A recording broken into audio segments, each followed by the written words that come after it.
Bienvenue dans l'épisode 5 de l'Odyssée du million qui risque d'être assez chargé. Et si tu connais pas encore le concept de cette série, pour de la faire courte, je documente la croissance de mon agence d'email marketing jusqu'à atteindre 1 million de chiffre d'affaires annuel. Alors voici comment sera structuré cet épisode. D'abord, en début de vidéo, je vais vous expliquer comment on a fait pour s'améliorer en sales, donc pour signer plus de clients. Ensuite, je vais vous parler de ce qui a changé sur ma façon d'utiliser notre trésorerie. On va parler d'ailleurs d'un investissement qu'on a fait qui nous a coûté 10 000 €. Et enfin, on parlera de la situation en interne chez la Standard Ecom et je vous partagerai le chiffre d'affaires des derniers mois. En guise d'introduction, j'aimerais présenter cette équation. En gros, le chiffre d'affaires d'une agence, c'est le nombre d'appels bookés fois son taux de closing fois son panier moyen. Et pour augmenter ton chiffre d'affaires, l'idée c'est d'améliorer une de ces trois composantes. Et nous, récemment, on a craqué la première étape, donc le nombre d'appels bookés. C'est-à-dire que par rapport à avant, on a beaucoup plus de marques qui nous contactent. Mais le problème, c'était à la seconde étape, en fait, j'étais éclaté en sales. Le taux de closing était très mauvais et derrière, c'était en fait un blocage pour notre croissance. Et même pour vous donner un ordre d'idée, en février, on a envoyé 7 propositions d'accompagnement et on n'en a signé aucune. Et on est même passé à côté d'un contrat avec l'une des plus grosses DNVB de France. Alors je vais donner un peu plus de contexte sur notre process. Quand on a une marque qui nous contacte, on va faire un premier appel pour en savoir plus sur ses besoins. Et ensuite on fait un second appel où là je vais faire une proposition d'accompagnement si et seulement si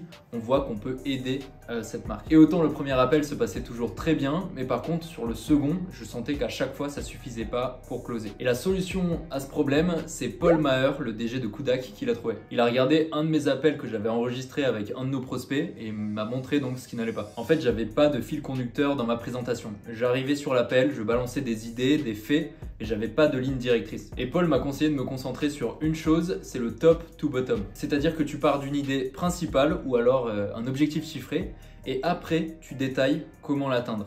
Mais tu fais pas l'inverse. Et pour imaginer le top to bottom, il m'a dit qu'est-ce que tu dirais au DG de la marque que tu souhaites accompagner si tu le croises dans l'ascenseur. C'est-à-dire si tu as quelques secondes avec lui, qu'est-ce que tu lui dirais? Donc l'idée c'est que quand tu expliques quelque chose, c'est de partir d'une idée principale ou d'un objectif chiffré et après, si tu as le temps, c'est de détailler. Mais tu fais pas l'inverse. Et maintenant, j'arrive dans le second appel avec une marque en disant directement voici ce qu'on peut faire pour vous. Je donne un objectif chiffré. Et après, je présente un plan en 4 étapes, ou 3, ça dépend.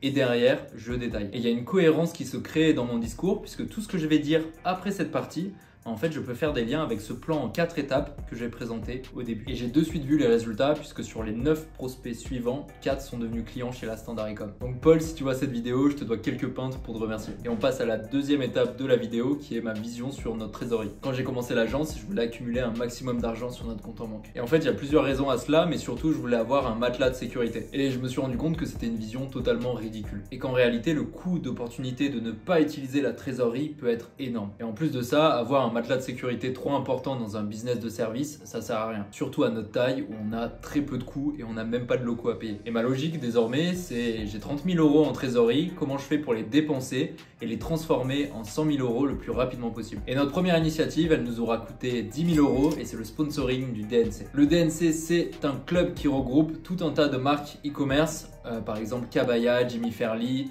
Epicure et plus de 500 autres. Et comme la moitié de nos clients sont chez eux, c'était en fait logique pour nous de devenir partenaire. Et on a deux objectifs dans ce partenariat. Le premier, c'est de trouver tout simplement plus de clients, donc c'est le bénéfice le plus concret, en sachant que le partenariat dure une année entière et qu'il suffit qu'on signe 2 clients pour être rentable. Et le second objectif, c'est de gagner en crédibilité. Voilà, c'est tout pour cette partie. Je vous tiendrai au courant dans les prochains EDM si on continue de faire des invests de ce genre. Et enfin, dernière partie de cette vidéo, je pense que c'est pas mal de faire le point sur la situation en interne chez la Standard Ecom. Alors on n'est plus que 3 dans l'agence et on se fait de temps en temps épauler par des freelances. Alexandre est parti il y a quelques mois, du coup à la fin de son contrat. J'ai fait le choix de ne pas renouveler le CDD puisque Alex a un profil plutôt créatif et ça ne correspondait pas forcément à son poste. Mais par contre, il m'a beaucoup aidé sur les débuts de la boîte, donc merci à lui et c'était un plaisir de bosser à ses côtés. Et enfin, on peut passer aux chiffres. Sur le mois de mars, on a généré 9 000 € de chiffre d'affaires et pour le mois d'avril, donc on est déjà à la moitié, il me semble qu'on est le 15, on a déjà signé pour 15 000 €. Et en sachant qu'une bonne partie est du récurrent,